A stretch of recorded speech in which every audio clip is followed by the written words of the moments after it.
اللہ وحدہ والصلاة والسلام علی من لا نبی بعدہ اما بعد فقد قال اللہ تبارک وتعالی فی کتابہ المجید یا ایہا الذین آمنوا کتب علیکم الصیام کما کتب علی الذین من قبلکم لعلکم تتقون صدق اللہ العظیم۔ محترم مولانا حامد صاحب اور اس کے بعد رضوان بھائی کی طرف سے تفصیلی گفتگو کے بعد میں صرف رمضان کے مسائل اور احکام پر ہی بات کروں گا۔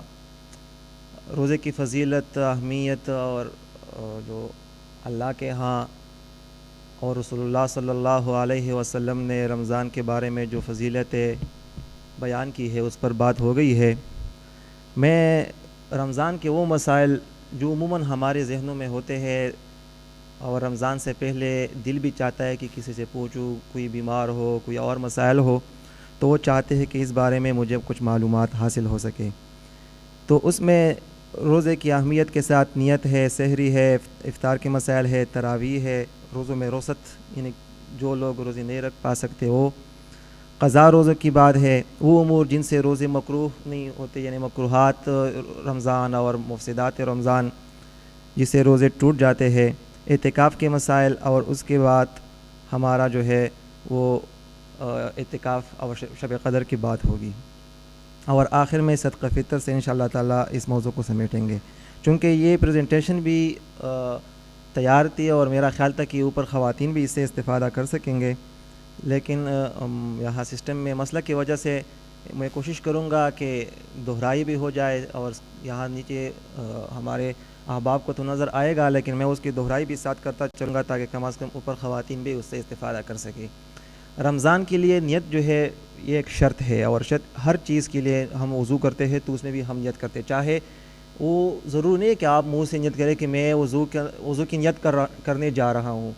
لیکن آپ کے دل کا جو قصد ہے، نیت کا معنی ہے دل کا قصد، آپ کا دل یہ چاہتا ہے کہ میں ابھی نماز پڑھنے جا رہا ہوں تو اس کے لیے میں وضو کر رہا ہوں تاکہ میں نماز پڑھ سکوں۔ تو اسی طرح رمضان کے لیے آپ کے دل میں یہ ارادہ ہونا چاہیے کہ میں عبادت کے لیے صبح صادق سے لے کر غروب آفتاب تک یہ روزہ جو رکھ رہا ہوں، اور آپ کے ذہن میں ایک نقشہ ہے کہ آپ سحری کے لیے اٹھ رہے ہیں، تو اس سحری کے لیے اٹھنے کا فائدہ یہ ہے کہ آپ صبح روزہ رکھ رہے ہیں، تو یہی نیت آپ کے لیے کافی ہے۔ لیکن یہ نیت اس وقت ضروری بھی ہے کہ اگر کوئی شخص بیمار ہو، وہ چاہتا ہے کہ میں اگر صبح میرے طبیعت کچھ بہتر ہی تو روزہ رکھوں گا، اگر بہتر نہیں تھی تو پھر روزہ آگے نہیں لے جا سکوں گا، تو وہ اگر سحری کر لے صبح کے بعد، علماء نے یہ بتایا ہے کہ نصف النہار یعنی جو شرعی رات دن ہے جو صبح صادق سے غروب آفتاب تک ہے، تو اس کا درمیان تک آپ نیت کر سکتے فرض روزوں کے لیے، رمضان کے روزوں کے لیے، تو اس لیے اس وقت پھر نیت جو ہے وہ لازمی ہو جاتا ہے۔ روزے کے لیے 3 رکن ہو گئے جس میں ایک نیت ہے، رکنا کا مطلب یہ کہ آپ صبح صادق سے لے کر غروب آفتاب تک آپ کھانا پینا شہوات ساری چیزیں چھوڑ دیتے ہیں، تو یہ رکنا، اور تیسری جو چیز ہے وہ وقت ہے۔ ظاہر بات ہے کہ جب تک غروب نہیں ہوتا آپ کچھ کھا پی نہیں سکتے ہیں، اور اسی طرح طلوع صبح صادق کے بعد۔ اسی طرح روزے کی جو فرضیت ہے مختصر اس پر یہ بات کروں گا کہ چونکہ رمضان المبارک کا جو روزے تھے وہ 2 ہجری کو فرض ہوئے تھے، شعبان میں، ہجرت کے دوسرے سال رسول اللہ صلی اللہ علیہ وسلم پر یہ روزے فرض ہوئے تھے، اور اسلام کے 5 بنیادی جو اساس ہے، جو بنیادیں ہیں، ان میں سے دوسرے نمبر پر ہے، اور اس کی فرضیت یہی آیات ہے جو میں نے تلاوت کی کہ آپ پر روزے فرض کیے گئے ہیں مومنوں، جس طرح پچھلی امتوں پر روزے فرض کیے گئے تھے، لعلکم تتقون، اس لیے کہ آپ تقویدار بن جائے، متقی بن جائے، اور اس پر تفصیلی بات مولانا حامد صاحب نے کی ہے۔ روزہ کن لوگوں پر فرض ہے؟ روزہ ہر عاقل بالغ مسلمان پر فرض ہے، بالغ ہو، عاقل ہو، مجنون ہو اس پر فرض نہیں ہے، چھوٹا ہو اس پر روزہ فرض نہیں ہے، اور مسلمان ہو اس کے لیے اسلام شرط ہے۔ تو یہ بنیادی 3 چیزیں ہیں کہ ان پر روزہ فرض ہے کہ جو عاقل ہو، مجنون نہ ہو، دیوانہ نہ ہو، یا سر معاشرے میں ہمارے ہینڈی کیپ جس طرح کے لوگ ہوتے ہیں، بالغ ہو، چھوٹا نہ ہو، اور مسلمان ہو، کیونکہ کافر پر تو روزہ ہے نہیں۔ اسی طرح روزے کے ساتھ جو شرائط ہے اس میں یہ ہے کہ عاقل اور بلوغت اور مسلمان ہونے کے بعد مقیم ہو۔ مقیم کا مطلب یہ کہ وہ سفر کے حالت میں نہ ہو بلکہ اپنے جہاں ان کی رہائش ہے، جہاں وہ رہ رہا ہے، ایسے تو ہم سارے یہاں مسافر ہیں، لیکن ہم ادھر رہ رہے ہیں، ہمارے پاس گھر ہے، ہمارے پاس رہنے کی جگہ ہے، اور ہم آرام سے، اور جو شرعی سفر ہے کہ آپ 3 دن 15 دن کا جو آپ کے ذہن میں ہے اس سے زیادہ آپ کا ذہن ہو کہ آپ ایک جگہ قیام کریں گے تو اس وقت آپ پر جو ہے روزہ فرض ہے۔ ہاں اگر آپ مختصر سفر مطلب 2 دن کے لیے آپ دور جا رہے ہیں، باہر ملک جا رہے ہیں، گاڑی سے ٹرین سے جو بھی ہو، جو شرعی سفر ہے جو 48 میل سے بنتے ہیں، جو 77 کلومیٹر تک، اس سے زیادہ ہو تو آپ مسافر تصور کیے جائیں گے۔ اس وقت اگر آپ روزہ نہیں رکھ سکتے سفر کی بوجھ کی وجہ سے، مشقت کی وجہ سے، تو شرعی طور پر آپ پر کوئی زبردستی نہیں ہے، کسی مولوی کا حکم نہیں ہے کہ آپ روزہ ضرور رکھیں ورنہ آپ کا گناہ ہوگا اور آپ جہنمی ہوں گے۔ آپ روزہ رکھ بھی سکتے ہیں، لیکن افضل یہ ہے کہ آپ سفر کے حالت میں روزہ نہ رکھیں۔ اللہ تعالیٰ نے آپ کے لیے ایک رخصت کی ہے، عظیمت اس میں یہی ہے کہ آپ روزہ نہ رکھیں۔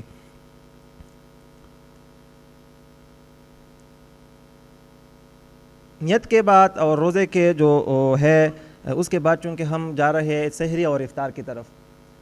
رسول اللہ صلی اللہ علیہ وسلم کا فرمان ہے اور یہ بخاری اور مسلم دونوں نے روایت کی ہے کہ تسحروا فإن فی السحور برکہ،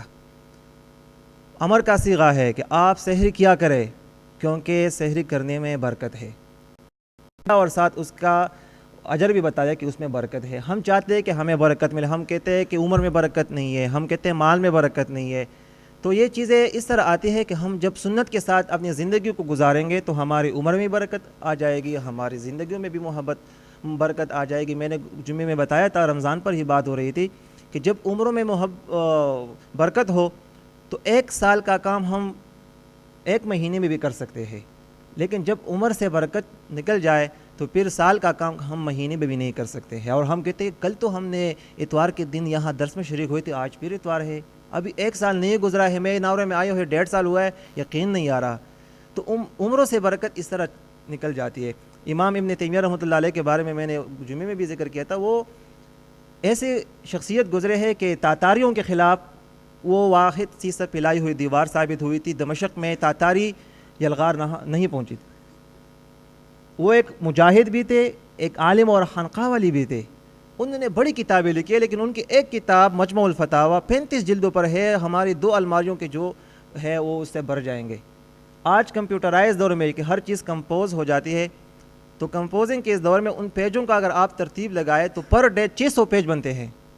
پر ڈے 600 پیج لکھنا ہمارا عقل اس کو پک نہیں کر سکتے۔ یار 600 پیج کس طرح لکھ سکتے ہیں؟ ہم ہاتھ سے نہیں لکھ سکتے کہ بڑے بڑے اگر حروف بھی لکھ دیں تو 600 پیج دن میں، چونکہ ان کی عمر میں برکت تھی۔ 7 سال کی اس کی جو زندگی نکالے، جو 7 سال بچپن والے زندگی تھی، 7 سال کی عمر میں انہوں نے قرآن بھی حفظ کیا تھا، 11 سال کی عمر میں وہ درس حدیث دیا کرتے تھے، حدیث کے درس انہوں نے شروع کی۔ تو آپ اندازہ لگائیں کہ عمر میں جب برکت ہو تو آپ بہت کام کر سکتے ہیں۔ تو اس لیے ہم برکت چاہتے ہیں اور یہ معمولی چیزیں ہیں، اس سے عمر میں برکت آتی ہے، تو اس میں سحری کا کرنا یہ بھی لازمی ہے اور اس میں تاکید حکم ہے، باعث برکت ہے، ترجمہ بھی نظر آ رہا ہے۔ یہ سنت بھی ہے سحری کرنا کہ آپ فجر سے پہلے سحری کریں۔ اگر کوئی شخص یہ کہتا ہے کہ نہیں آج کل بہت کم ٹائم ملتا ہے، میں نے ابھی افطاری کر لی، تراویح پڑھے اور بہت نہیں، آپ کم از کم 2 گھونٹ پیے، آپ کھجور کا ہے، آپ کوئی نہ کوئی چیز حلق سے نیچے اتارے اس نیت سے کہ یہ میرے لیے سحری ہو، تو آپ اس برکت میں شامل ہو گئے، آپ سحری کرنے والوں میں سے شامل ہو گئے ہیں۔ اور اس میں رسول اللہ صلی اللہ علیہ وسلم کے ایک حدیث ہے، حدیث قدسی ہے کہ جو لوگ سحری کرنے والے ہیں اللہ کی رحمت ان پر نازل ہوتی ہے۔ اب ہم میں سے کون ہے کہ رحمت نہیں چاہتا؟ ہم اللہ تعالیٰ سے اللہ رحمت کی سوال کرتے ہیں کہ اللہ تعالیٰ ہم پر اپنی رحمت نازل فرما اور سکینہ نازل فرما۔ تو ہم اگر سحری 30 دن رمضان کی اگر ہم اپنے اوپر لازم کریں کہ اس نیت کے ساتھ، دیکھیں ہم اگر نیت کریں تب بھی ہمیں اجر ملے گا، نیت کا بھی اجر ملے گا اور جب وہ کام کریں گے اس کا بھی اجر ملے گا۔ تو اس لیے ہمیں نیت کرنی چاہیے کہ ہم ضرور جو ہے وہ کریں گے۔ اس میں وہ تفصیل نیچے بھی نظر آ رہی ہے کہ آپ سحری کریں اور اس کے بعد تو افطار بھی لازمی ہے۔ آپ اگر کہیں ہاں اگر کسی شخص کی طبیعت ٹھیک نہیں ہے، بیمار ہے، وہ تو الگ ایشو، لیکن آپ ضرور افطار بھی کیا کریں اور افطار میں تعجیل کریں۔ تعجیل کا مطلب ہے کہ جلدی کریں۔ اگر غروب آفتاب کا وقت ہے 10:45، آپ 10:40 کا انتظار نہ کریں، بلکہ علماء نے اس کو بدعت قرار دیا ہے۔ آپ 10:45 پر ہی افطار کریں۔ جتنے آپ تعجیل کریں گے، جلدی کریں گے، اتنا آپ کو اجر ملے گا، آپ سنت کی موافق چلے جائیں گے۔ اور اسی طرح سحری کا بھی ایک مسئلہ ہے کہ آپ اس میں تاخیر کریں، اتنی تاخیر کر دیں کہ بالکل طلوع فجر کا وقت ہو، تاکہ آپ بھی ان لوگوں میں، اور یہ بھی سنت ہے، یہ نہیں کہ آپ 12 بجے سحری کریں۔ ہمارے ہاں لوگ کرتے ہیں اس طرح، عموماً بعض نوجوان جو ہوتے وہ رات کو جاتے ہیں، کھیل کود کرتے ہیں، اور پھر ایسے کرتے ہیں کہ اذان سے پہلے وہ اپنے روزے کو بند کر کے سو جاتے ہیں، اوپر سے نماز بھی چلی جاتی ہے اور وہ سحری بھی. تو اس لیے ضروری ہے کہ ہم بالکل آخر وقت میں سحری کریں اور نماز پڑھ کے پھر آرام کے لیے سو جائیں.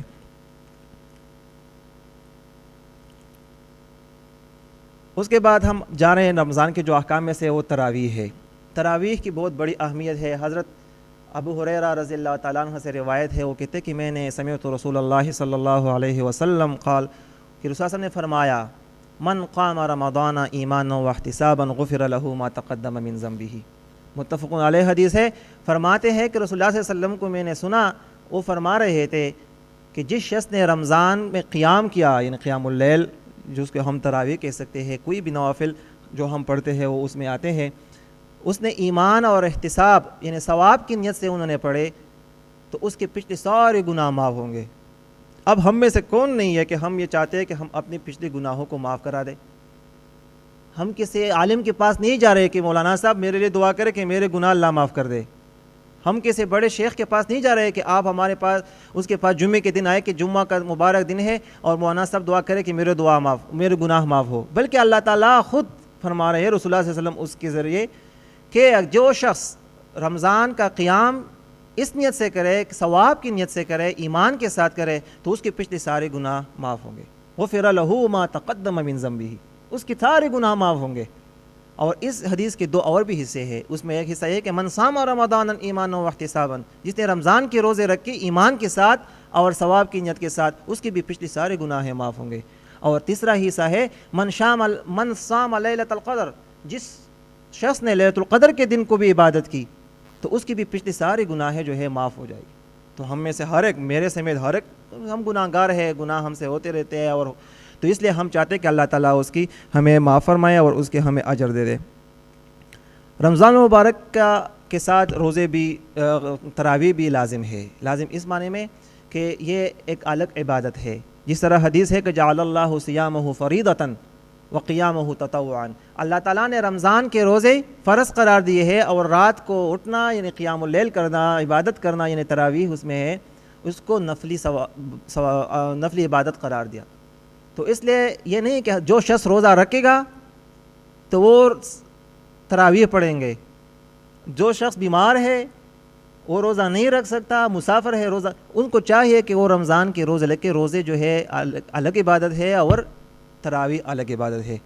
کل بھی ایک ساتھی نے پوچھا تھا کہ اگر ایک شخص بیمار ہو، وہ روزے نہیں رکھ رہے تو کیا، اور پچھلے سال بھی مجھ سے یہی ہمارے افضل صاحب جو ابھی ذکر کر رہے ہیں، انہوں نے بھی مجھ سے پوچھا تھا. میں نے کہا کہ بالکل آپ تراویح پڑھا کریں. وہ بیمار تھے، آج ہمارے سامنے اور ہمارے پاس وہ موجود نہیں ہے. اس وجہ سے ہمیں یہ عبادت اس طرح کرنی چاہیے کہ یہ عبادت شاید میری آخری عبادت ہو، شاید اس کے بعد مجھے موقع نہ ملے.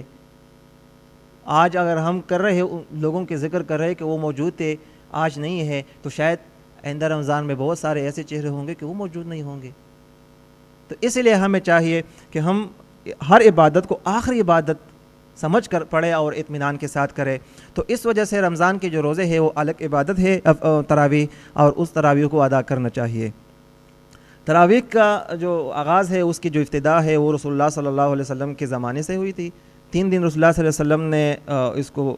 پڑھائے تھے، لیکن پھر باقاعدہ اس لیے نہیں پڑھائے کہ اندیشہ ہوا کہ کہیں یہ فرض نہ ہو جائے اور لوگ اس کو فرض نہ سمجھے. تو اس وجہ سے فرداً جو ہے صحابہ کرام نے یہ تراویح پڑھے تھے. حضرت عمر رضی اللہ تعالیٰ عنہ جو خلیفہ راشد تھے، انہوں نے باقاعدہ اس کے اجتماع اور امامت کا اور باقاعدہ جماعت کے ساتھ پڑھنے کا اہتمام فرمایا، اور آج تک وہ سلسلہ جاری ہے. اسلامی تاریخ میں جو پہلی دفعہ تراویح جماعت کے ساتھ پڑھے گئے تھے وہ مسجد نبوی میں تھے. اس پر ایک کتاب آئی ہے کہ مسجد نبوی کے 1000 سال سے زیادہ تراویح کا قیام، یعنی واحد مسجد ہے کہ سب سے پہلے وہاں سے تراویح کا آغاز ہوا تھا، اجتماعی تراویح کا. 1000 سال سے زیادہ کا عرصہ گزر گیا کہ وہاں امامت کے ساتھ اور جماعت کے ساتھ تراویح ہوتے ہیں.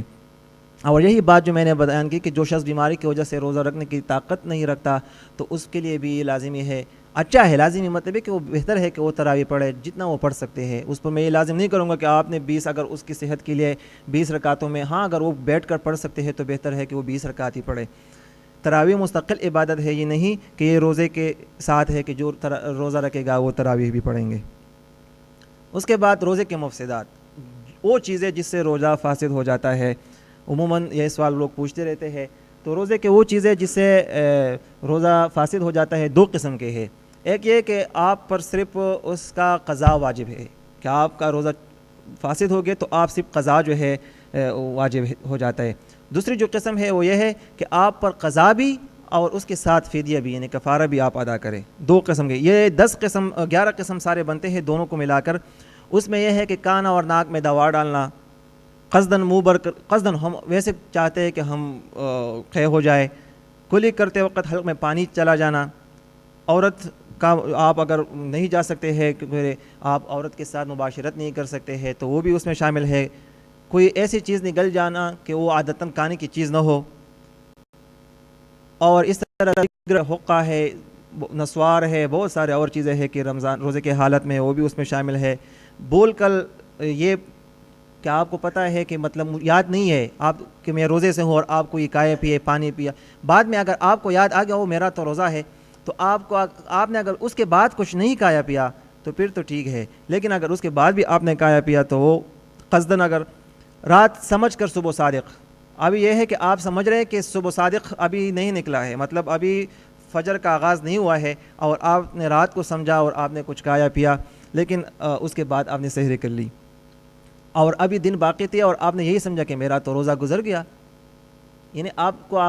پتہ چلا کہ 4 یا 3:30 پر فجر کا وقت ہوتا ہے, شروع ہوتا ہے, لیکن اس وقت آپ کا ذہن یہی تھا کہ ابھی روزے کا ٹائم ہے, سحری کا وقت ہے, آپ نے سحری کر لی. بعد میں آپ کو اندازہ ہوا اور اس کے بعد آپ نے اپنے روزے کو جاری نہیں رکھا تو اس پر بھی آپ پر قضا جو ہے واجب ہے. اور اسی طرح جو ہے جو 10 نمبر چیز ہے کہ جان بوجھ کر بغیر کسی عذر کے, جو 10ویں قسم ہے وہ وہی ہے جس پر کفارہ بھی لازم ہے اور آپ روزہ بھی رکھیں گے کہ آپ جان بوجھ کر قصدن آپ روزہ توڑیں. ایک تو یہ ہے کہ قصدن روزہ توڑنا یہ گناہ کبیرہ ہے, یعنی یہ اگر اس پر علماء نے یہاں تک کہا ہے کہ ایسا شخص جو روزے سے انکار کر رہا ہے وہ کافر ہے. اگر وہ اس نے توبہ نہیں کیا کہ میں روزے سے انکار نہیں کر رہا ہوں, میں مسلمان ہوں اور میں روزے پر ایمان رکھ رہا ہوں, اگر اس نے واپس ہی کر لی ٹھیک, لیکن اگر نہیں کیا, اگر وہ انکاری ہے روزے سے تو کہتے وہ واجب القتل ہے, اس کو قتل کیا جائے گا. تو اس وجہ سے قصداً روزہ توڑنا وہ گناہ ہے. اور یہاں تک ہے کہ رسول اللہ صلی اللہ علیہ وسلم فرماتے ہیں کہ اگر وہ پوری زندگی کان کصیام الدہر, اگر وہ پوری زندگی اگر وہ روزے رکھے تب بھی اس کو وہاں پتہ چلے گا کہ کاش میں وہ ایک دن کا روزہ میں قصداً نہ توڑتا اور میں وہ روزہ ضرور رکھتا. تو اس لیے وہ اس میں آپ پر فدیہ بھی ہے یعنی جو کفارہ کے ساتھ اور قضا بھی ہے. کھانے پینے سے روزہ ٹوٹ جاتا ہے اور قضا بھی لازم ہو جاتی ہے اور کفارہ بھی. کفارہ کیا ہے؟ عموماً لوگ کفارہ تو پرانے زمانے میں یہی تھا کہ غلام کو آزاد کرنا یا 60 روزے متواتر رکھ, 60 روزوں کے ساتھ ساتھ یہ ہے کہ آپ 60 مسکینوں کو کھانا دے دیں 2 وقت کا. اب یہ ہے کہ آج کے زمانے میں غلاموں کا وہ دستور نہیں ہے, لونڈیوں کا وہ نہیں ہے, تو آپ 2 مہینے متواتر روزے رکھے. تواتر اس میں شرط ہے, متتابعاً اس کے لیے قرآن میں آئے کہ پیدر پہ. لیکن اگر آپ وہ نہیں رکھ سکتے ہیں تو پھر کیا کرے, تو 60 مسکینوں کو آپ کھانا دے دے, آپ اس کا حساب لگا دے. آج کے دور میں جو عموماً جو کھانا آپ خود کھاتے ہیں وہی کو حساب لگا کر آپ 60 مسکینوں کا کھانا کھلائے یا ان کو کپڑے دے دے, یہ آپ کے لیے. اور آج کے زمانے میں یہی آخری 2 صورتیں جو ہے وہ قابل عمل ہے. وہ چیزیں جن سے روزہ نہیں ٹوٹتا مگر مکروہ ہو جاتا ہے, اس میں یہ ہے کہ بلا ضرورت کسی چیز کو چبانا یا نمک وغیرہ چکھ کر تھوک لینا. یعنی ایک یہ ہے کہ ایک گھر میں کوئی خاتون ہے یا ہم خود کوئی سالن بنانا چاہتے ہیں تو ہمارا خیال یہ ہو کہ چلو نمک ہے ٹھیک ہے کوئی بات نہیں, لیکن اگر ہمیں یہ اندیشہ ہو کہ میں کسی جگہ پر جاب کر رہا ہوں وہاں مجھے مسئلہ نہ ہو کہ نمک زیادہ کم ہو تو میں اس کو چکھ سکتا ہوں, اس سے روزہ خراب نہیں ہوتا. لیکن اگر بغیر ضرورت میں اس کو چکھ لوں نمک کو ٹیسٹ کرنے کے لیے تو میرا روزہ جو ہے ٹوٹتا نہیں ہے لیکن اس میں کراہت آ جاتی ہے. تمام دن حالت جنابت میں آپ کو غسل کی ضرورت پڑ گئی ہے, آپ پورا دن اس طرح گھومتے پھرتے ہیں تو اس سے روزہ تو نہیں ٹوٹتا لیکن آپ جو ہے آپ کے روزے میں کراہت مکروہ جو ہے ہو جاتا ہے. اس لیے چاہیے کہ اس سے جلدی آپ غسل کیا کریں. غیبت, دیکھیں غیبت سے بھی روزہ, ہم عموماً اپنی زندگیوں پر اور اپنے اعمال پر اور اپنی گربان میں اگر دیکھیں تو غیبت سے روزہ مکروہ ہو جاتا ہے. ہم میں سے کون, اچھا غیبت کا بھی ایک عجیب مفہوم یہ ہے کہ غیبت کسی کی پیٹھ پر باتیں کرنا اگر اس میں ہے اگر اس میں نہیں ہے ذاک بہتان، یہ تو بہتان ہے، رسول اللہ صلی اللہ علیہ وسلم فرماتے ہیں، اور بہتان جو ہے گناہ کبیرہ ہے۔ تو اگر کسی شخص میں غلطی نہیں ہے اور ہم اس کے بارے میں بات کریں تو وہ تو بہتان ہے، وہ تہمت ہے۔ لیکن اگر کسی شخص میں ہے تو اس کو غیبت اور چغلی یہ جو چیزیں ہے اس سے بھی گناہ جو ہے آپ کا روزہ جو ہے مکروہ ہو جاتا ہے۔ روزے میں لڑنا جھگڑنا، گالی دینا، خواہ انسان ہو، کسی بھی بے جان چیز کے اوپر ظلم کرنا، یہ ساری چیزیں جو ہے اس سے روزے میں کراہت آ جاتی ہے۔ اس طرح رضوان بھائی نے بھی بتایا، مولانا اسد نے بھی ذکر کیا کہ من لم يدع قول الزور والعمل به فليس لله حاجہ، جس شخص نے غلط بات کو، غلط زبان کو نہیں چھوڑا، اس پر عمل کو نہیں چھوڑا، تو اللہ تعالیٰ کو کوئی حاجت نہیں ہے کہ وہ اپنے طعام کو چھوڑے، اپنے کھانے پینے کو چھوڑے۔ یہ نہیں، صرف یہ نہیں ہے کہ ہم صبح سے شام تک اپنے بدن پر مشقت ڈالتے ہیں اور روزہ رکھ رہے، کھانا پینا چھوڑ دیتے ہیں، نہیں، ہمیں غلط باتوں سے، غلط کاموں سے، لڑائی جھگڑوں سے، گالیوں سے اپنے آپ کو بھی محفوظ کرنا ہوگا، تب ہمارا روزہ اللہ کے ہاں قبول ہوگا۔ وہ چیزیں جن سے روزہ نہیں ٹوٹتا اور مکروہ بھی نہیں ہوتا، یہ اس لیے میں نے یہاں لے کر آیا ہوں کہ یہ بعض چیزیں لوگوں کو غلط فہمی ہو جاتی ہے کہ میرا روزہ ٹوٹ گیا ہے یا میرا روزہ فاسد ہو گیا ہے، اس کا بھی ذکر ہے، مسواک کرنا۔ آپ اس میں ایک اور چیز بھی ایڈ کرتا ہوں، ہمارے ٹوتھ برش کو یا ٹوتھ پیسٹ کو، ٹوتھ پیسٹ میں صرف علماء نے اندیشے کی وجہ سے کہ اگر بعض لوگ اس طرح ہوتے ہیں کہ اس کا جو ذائقہ ہے وہ حلق کی طرف چلا جاتا ہے تو اس میں پھر آپ کا جو ہے اثر روزے پر پڑ سکتا ہے، لیکن احتیاط کرنی چاہیے۔ احتیاط کے لیے انہوں نے کہا ہے کہ اگر کسی میں یہ ہو کہ وہ دانتوں کو صفائی کے وقت اس کی زبان اور ذائقہ حلق کی طرف نہیں جا رہا تو وہ کر سکتے ہیں، لیکن احتیاطاً اگر ہم صرف مسواک کا اہتمام کریں تو وہ ہمیں شرعی طور پر بھی اور سنت بھی ہے، اور اس طریقے سے ہم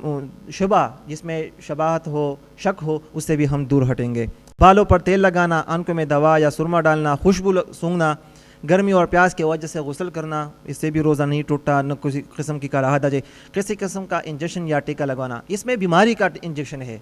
مطلب بیمار ہے انسان تو، لیکن اگر کوئی ایسے دوائی ہو یا مطلب انجیکشن ہو، ڈرپ ہو جو غذائی ہو، اس پر علماء نے بات کی ہے کہ اگر آپ کے معدے تک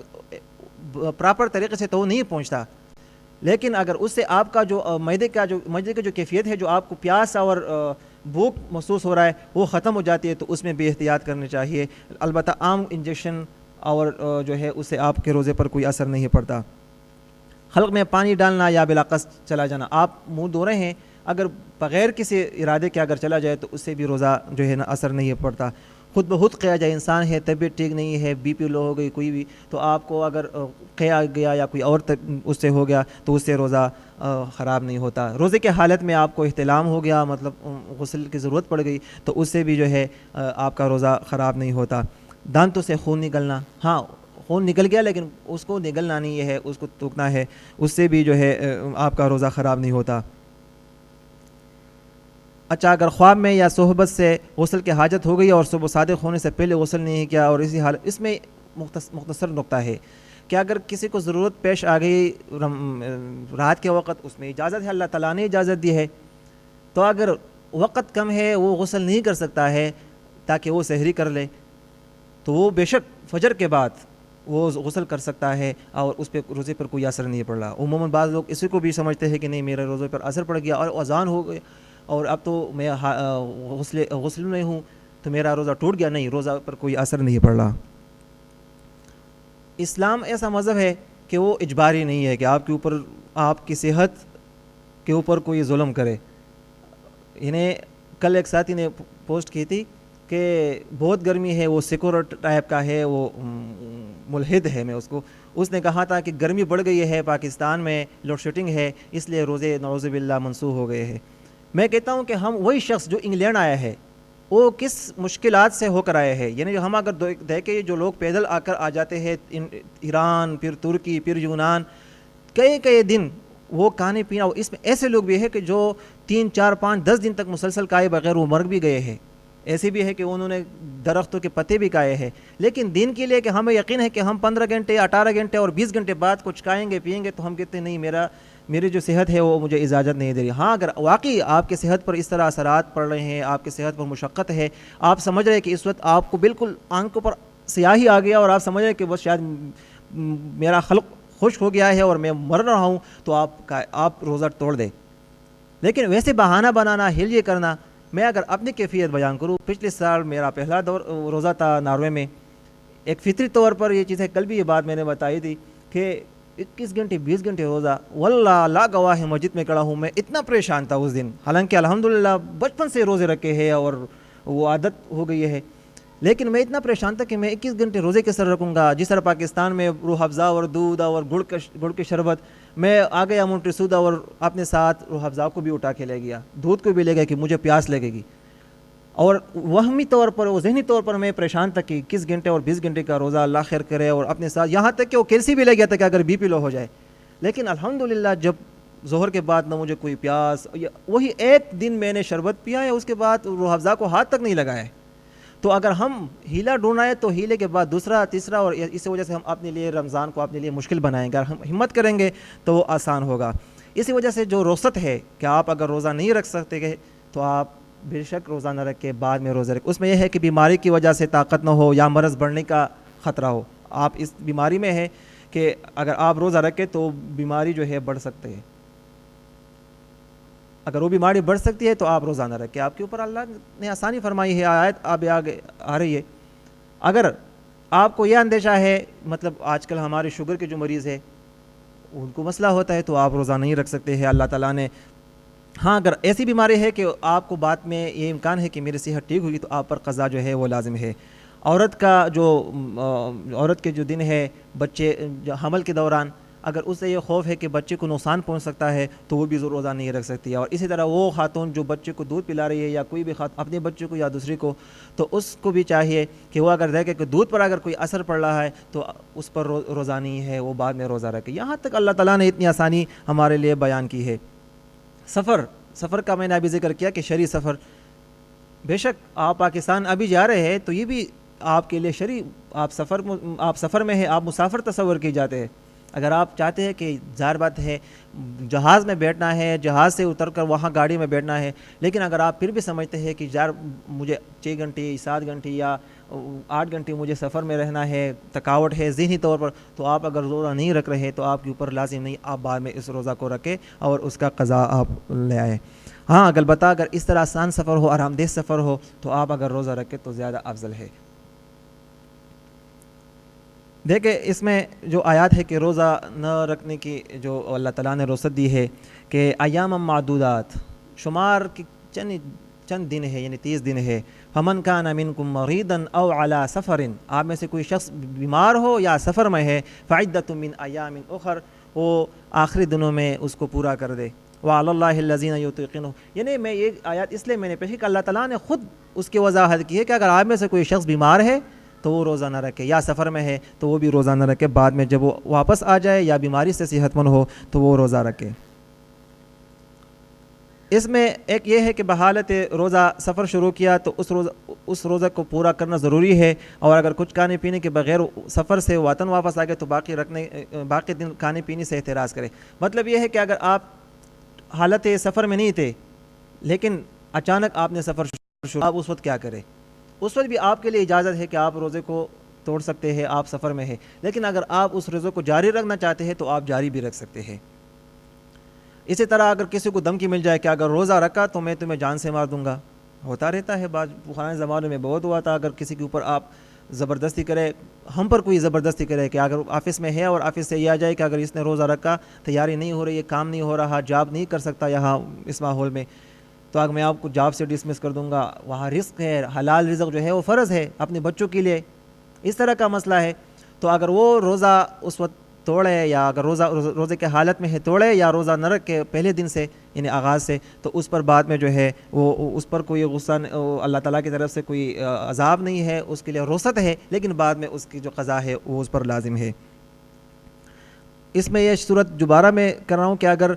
بیماری تو نہیں ہے لیکن بھوک اور پیاس اس صورتحال تک پہنچ گیا کہ اگر طبیب اور ڈاکٹر نے کہا کہ بس اس کی حالت خراب ہو رہی ہے تو ٹھیک ہے وہ روزہ کو توڑ دے، اور واقعی اس کی صحت کے لیے نہیں ہے، گردوں کا مسئلہ ہے یا کوئی مطلب گردوں کا ٹھیک انسان ہے لیکن وہ کہتے ہیں کہ اس کو گردوں کو مسئلہ ہو سکتا ہے، تو وہ بھی جو ہے روزہ نہیں رکھ سکتا، وہ روزہ جو ہے توڑ دے. البتہ اس پر قضا جو ہے واجب ہے اور لازم ہے. خواتین کی جو بات تھی ایام بیماری میں، اور بچے کے بعد جو ہے اس میں بھی ان پر یہ ہے کہ وہ روزہ نہیں رکھ سکتی ہے، البتہ اس پر جو قضا ہے وہ بعد میں اس کا قضا کریں گے. روزے کی قضا. روزے کی قضا یہ ہے کہ اگر کسی نے عذر سے روزہ توڑا ہے تو اس کا جو قضا ہے، اس کی جو قضا ہے بغیر عذر کی، وہ جلد ادا کرنا چاہیے. اگر کوئی بیمار تھا یا کوئی اور ضرورت تھی تو جیسے وہ عذر چلا جاتا ہے تو آپ روزے کی قضا جو ہے، مطلب ابھی اگر آپ کی طبیعت ٹھیک نہیں تھی یا خاتون بھی رمضان میں بیمار تھی تو رمضان کے بعد جتنا جلد ممکن ہو تو وہ روزے کی قضا جو ہے وہ رکھے، تاکہ جلدی، کیونکہ زندگی کا کیا بھروسہ. اگر وہ کہتے ہیں کہ ابھی دن توڑے ہیں، چلو میں ذرا دسمبر میں جا کر روزے رکھ لوں گا، تو ٹھیک ہے، آپ کے لیے چھوٹ ہے، لیکن کیا زندگی کا کیا اگر کل آپ کی موت آ جائے تو آپ کی ذمہ جو ہے وہ اللہ تعالیٰ کا قرض بھی ہے، اور اللہ تعالیٰ آپ سے اس کا پوچھیں گے بھی، آپ جواب دہ ہے. ہاں اگر آپ کے لواحقین میں سے کسی نے فدیہ دیا تو ایک طرح سے وہ ایک حق تو ادا ہو گیا، لیکن اللہ کا حق آپ کے اوپر ہے، اس لیے ضروری ہے. اسی طرح اگر کوئی شخص اتنا بوڑھا ہے یا ایک شخص اتنا بیمار ہے کہ اس میں تقریباً ڈاکٹر نے بھی ان کو بتایا ہے کہ آپ روزے نہیں رکھ سکتے، بلکہ آپ کبھی بھی روزے نہ رکھیں، کیونکہ آپ کی صحت کے لیے جو ہے روزے رکھنا جو ہے وہ نقصان دہ ہے، تو وہ بھی روزہ نہ رکھے. اس کا جو قضا ہے اس پر قضا نہیں ہے بلکہ وہ فدیہ ہے، وہ فدیہ دے گا. فدیہ کیا ہے اس کی تفصیلات ابھی آگے آ رہی ہے. روزے کا فدیہ کیا ہے، یعنی ہر روز کے حساب سے آپ جو فدیہ دیں گے وہ فدیہ 2.25 سیر گیہوں یا 3.5 سیر جو یا اس میں سے کسی ایک قیمت، یعنی قیمت. اور عموماً ابھی یہاں ناروے میں ہمارے 50 کروڑ ہم نے مقرر کیے ہیں، 50 کروڑ پاکستان میں 70-80 روپیہ وہاں. اس میں ایک اور نقطہ یہ ہے کہ ہمارے لوگ یہاں رہتے ہیں لیکن وہ پاکستان سے کے حساب سے صدقہ فطر ہو یا یہی فدیہ ہو دیتے، یہ گناہ ہے. ہم ادھر رہ رہے ہیں، ہم یہاں کے حساب سے حساب لگائیں گے، یہاں کے حساب سے ہم صدقہ فطر بھی دیں گے اور فدیہ دیں گے. وہ فدیہ کہ اگر میں بیمار ہوں، میں روزہ نہیں رکھ سکتا اور ڈاکٹر مجھے کہتے ہیں کہ آپ نے روزہ نہیں رکھنا، اور امکان بھی یہی ہے اللہ خدا نخواستہ کہ میں ٹھیک بھی نہیں ہوں گا، تو میں وہ فدیہ یہاں کے حساب سے دوں گا، کیونکہ میں یہاں رہ رہا ہوں، میں یہاں کے حساب سے وہ فدیہ دوں گا. نہ کہ میں پاکستان کے حساب سے 80 اور 90 روپے کے حساب سے لوگوں کو بیچ دوں گا. میں ادھر ہوں، میں ادھر کے حساب سے جو ہے وہ فدیہ دوں گا. اور صدقہ فطر میں بھی انشاءاللہ تعالی یہی بات ہے، وہ آخر میں آئے گا. رمضان میں جو اہم چیز ہے اس پر بات ہو گئی، مولانا صاحب نے بات کی، رضوان بھائی نے بھی بات کی، وہ اعتکاف ہے. اور اعتکاف یہ ہے کہ آپ مسجد میں اس نیت سے جائیں کہ حاجات ضروریہ یعنی غسل، واش روم جانا، یا آپ بیت الخلاء چلے جائیں، یا کوئی اور ایسی ضروری چیز ہو کہ جس کے لیے آپ کو مسجد کے اندر سہولت نہ ہو، آپ باہر جائیں. اس کے بغیر آپ اپنے آپ کو مسجد میں بالکل محصور کر دیں کہ میں یہ دن جو ہے اللہ کی عبادت کے لیے بیٹھوں گا، اللہ کی عبادت کروں گا. ہاں رمضان کے آخری عشرے میں جو یہ 10 دن کا جو اعتکاف ہے، یہ فرض، یہ سنت علی الکفایہ ہے. سنت علی الکفایہ کا مطلب یہ کہ اگر ایک محلے یا ایک مسجد سے ایک شخص نے اعتکاف میں بیٹھ گیا تو اس پورے محلے کا اور اس بڑی جامع مسجد میں سارے لوگوں کا جو ہے وہ حق ادا ہو گیا. ہاں اگر کوئی بھی شخص نہیں بیٹھا اعتکاف میں تو وہ سارا محلہ جو ہے وہ جواب دہ ہوگا. اللہ تعالیٰ اسے ہمیں بچائے. اچھا، اعتکاف میں ایک اور چیز یہ بھی ذہن رکھے کہ مکمل خاموشی جو ہے وہ عبادت نہیں ہے، کہ اگر ہم اپنے منہ پر بالکل وہ رومال باندھے اور کوئی بات کرو تو اشارے نہ، اس طرح کی کبھی بھی ثابت نہیں ہے سیرت رسول میں بھی، صحابہ سے بھی اور سلف صالحین سے بھی، کہ انہوں نے مکمل باتوں سے اعتراض کیا ہو. کہ آپ باتیں کر سکتے ہیں، ضرورت کی بھی باتیں کر سکتے ہیں، آپ دین کی بھی باتیں کر سکتے ہیں، آپ کسی سے پوچھ گچھ بھی کر سکتے ہیں، لیکن یہ بھی غلط ہے کہ آپ کا موبائل آپ کے پاس ہو، اور جس طرح رمضان سے پہلے جو روٹین ہے موبائل کا ہر وقت فون آنا اور فون جانا. اور ہاں آپ بے شک ضروری بات اس پہ کریں، لیکن اگر آپ کا کاروبار ہے تو آپ بیٹھے اعتکاف میں ہے لیکن آپ اعتکاف کے کمرے یا اعتکاف کے حال سے آپ کاروبار کر رہے ہیں تو اس کی بھی اجازت نہیں ہے. اسی طرح اعتکاف میں کوئی خاص عبادت شرط نہیں ہے کہ آپ ایک خاص چیز کو شرط کر دے کہ میں یہی عبادت کروں گا. نہیں، آپ تلاوت بھی کر سکتے ہیں، آپ دینی کتابیں، قرآن کی تفسیر کی یا حدیث یا فقہ یا کوئی بھی دینی کتاب آپ پڑھ سکتے ہیں. اور آج کل ماشاءاللہ بڑا اچھا دور ہے کہ محاضروں یعنی لیکچرز کا اہتمام ہوتا ہے. ہم بھی یہاں حدیقۃ النور کا جب اہتمام کرتے ہیں تو اس میں خصوصی لیکچرز ہوتے ہیں، اس میں لوگوں کو لیکچرز میں مختلف موضوعات پر بات ہوتی ہے، تجوید کی کلاس ہوتی ہے، بہت جگہوں پر پاکستان میں بھی اس طرح کے ہے، یہاں بھی ہے، تو وہ آپ کر سکتے ہیں. کوئی خاص عبادت آپ جو ہے شرط نہیں لگا سکتے کہ میں خاص عبادت کروں گا. یہ یہاں اس کی ضرورت نہیں ہے. میں نے ذکر کی کہ ایک مسجد میں اگر نماز جمعہ نہیں ہوتی ہے تو آپ اگر ایسا ہے کہ دوسری مسجد جہاں جامع مسجد ہو جہاں جمعے کی نماز ہوتی ہے تو آپ اعتکاف کے حالت میں ہیں تو آپ جا سکتے ہیں. اس طرح آپ نکلیں کہ آپ وہاں جائیں وہاں سنتیں پڑھ سکتے ہیں اور اس کے بعد جمعہ ادا کر کے آپ واپس اپنے مسجد میں آ جائے، اس کی بھی اجازت ہے۔ ہاں اس میں ایک اور بات بھی ہے، یہاں تک کہ اگر یہاں بھی ضرور نہیں ہے، ہمارے دیہات کے علاقوں میں اگر مسجد میں ٹوائلٹ نہیں ہے تو آپ کے گھر میں اگر یہ ہے تو آپ گھر بھی جا سکتے ہیں، کیونکہ وہ ضرورت ہے، انسان کی طبی ضرورت ہے، تو آپ جا سکتے ہیں بغیر کسی باتوں کی، دنیائی باتوں کے، آپ ضرورت پورا کر کے واپس آ سکتے ہیں۔ اعتکاف کا وقت کیا ہے؟ اعتکاف کا وقت جو ہے وہ آپ اعتکاف 10 دن کا بھی کر سکتے ہیں،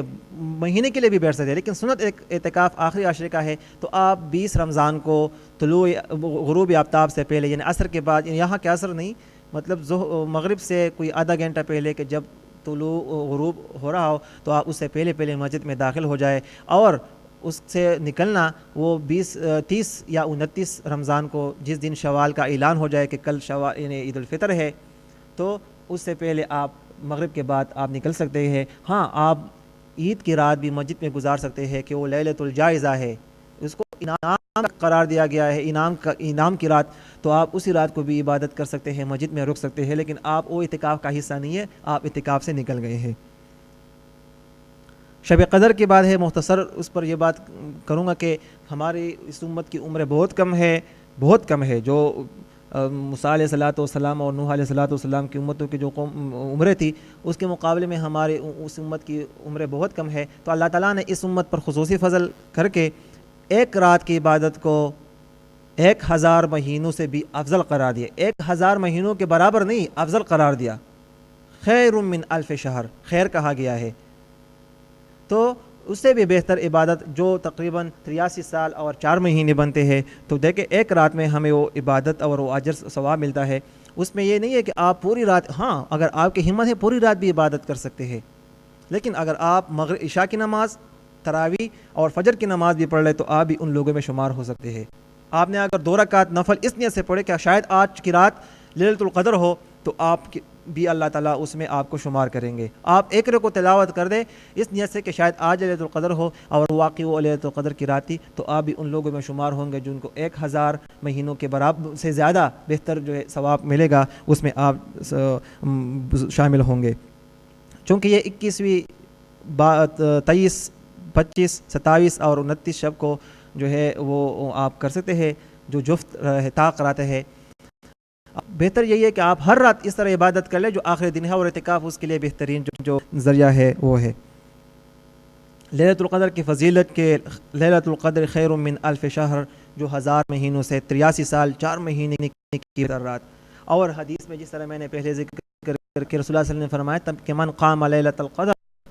ایمانا واحتسابا غفر له ما تقدم من ذنبه، کہ لیلۃ القدر کی رات اگر اس نے قیام کیا، عبادت کیا اللہ تعالیٰ کی،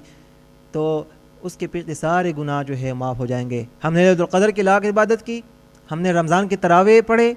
ہم نے رمضان کے روزے رکھے اللہ سے اجر کی امید پر، ثواب کی امید پر، تو انشاءاللہ ہمارے پچھلے سارے گناہ وہ معاف ہوں گے، اللہ تعالیٰ معاف کریں گے۔ اور آخری عشرے میں جو طاق راتیں ہیں اسی میں اس کو ڈھونڈنا چاہیے۔